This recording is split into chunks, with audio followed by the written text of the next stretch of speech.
মাননীয় প্রধানমন্ত্রী শেখ হাসিনাকে এই বাংলাদেশে আবারও দরকার। তিনি ডিসেম্বরে আসবেন। শেখ হাসিনা সবসময় ম্যাপ করে, আমি যদি এখন থেকে প্ল্যান না করি তাহলে আমি যখন ক্ষমতায় যাব তখন তো এগুলো নিয়ে ভাবতে ভাবতে সময় চলে যাবে। অন্যদিকে তারেক রহমান পরিবার থেকেই শিখে এসেছেন যে নিজেদের স্বার্থে কীভাবে কাজ করা যায়, চুরি বাটপারি সন্ত্রাসবাদী করে কিভাবে নিজেদের স্বার্থ হাসিল করা যায়। তারেক রহমান এসে এই সবাইকে জেল থেকে বের করে দিলেন, এই চোর বাটপার সন্ত্রাসী জঙ্গি সবাইকে জেল থেকে বের করে দিলেন, এবং তারা বের হওয়ার পরে এই যে এখন আমাদের দেশের কি অবস্থা।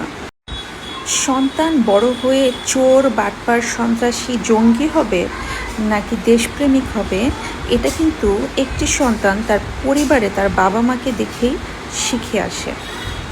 মাননীয় প্রধানমন্ত্রী শেখ হাসিনা তার জন্মের পর থেকেই দেখেছেন তার বাবা বঙ্গবন্ধু শেখ মুজিবুর রহমান এই দেশের মানুষের জন্য তার পুরোটা জীবন উৎসর্গ করেছেন, খেটে খাওয়া মানুষের স্বার্থে কথা বলেছেন। মাননীয় প্রধানমন্ত্রী শেখ হাসিনার রক্তের ভিতরে দেশের প্রতি ভালোবাসা ঢুকে আছে। তিনি জানেন কিভাবে দেশকে ভালোবাসতে হয়, কিভাবে দেশের মানুষের স্বার্থ নিয়ে কাজ করা যায়। তার মাথায় সবসময় একই জিনিস। আমি একটা ইন্টারভিউ দেখেছিলাম দীপুমণির। দীপুমণি এক ইন্টারভিউতে বলেছিলেন যে 1/11-এ যখন শেখ হাসিনা জেলে ছিলেন তখন দীপুমণিও অ্যারেস্ট হন এবং দীপুমণি জেলে যান।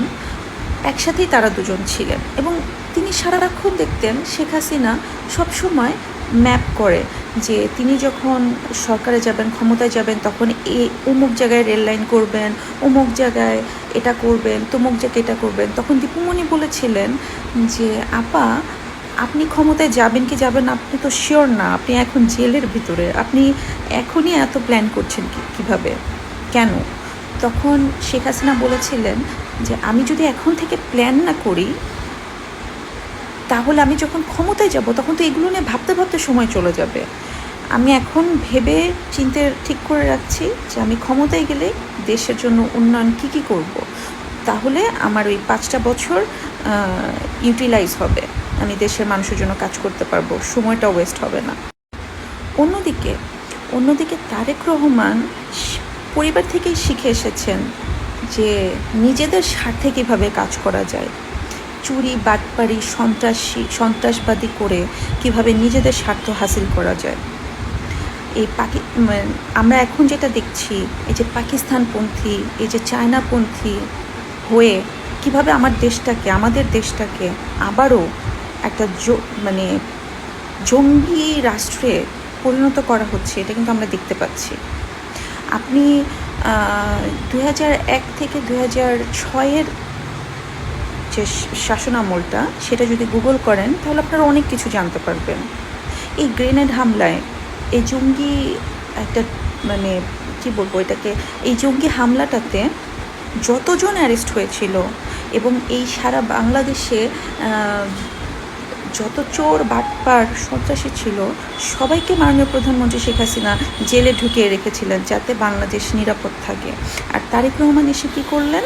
তারেক রহমান এসে এই সবাইকে জেল থেকে বের করে দিলেন, এই চোর বাটপার সন্ত্রাসী জঙ্গি সবাইকে জেল থেকে বের করে দিলেন, এবং তারা বের হওয়ার পরে এই যে এখন আমাদের দেশের কি অবস্থা আপনারাই তো বুঝতে পারছেন, আপনারাই দেখতে পাচ্ছেন। মাননীয় প্রধানমন্ত্রী শেখ হাসিনাকে এই বাংলাদেশে আবারও দরকার। তিনি ডিসেম্বরে আসবেন এবং আমি বিশ্বাস করি তিনি আসলে তিনিই জানেন কীভাবে এই দেশটাকে আবার উদ্ধার করা যায়।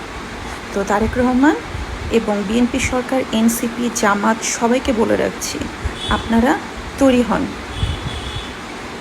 আমাদের নেত্রী আসছেন।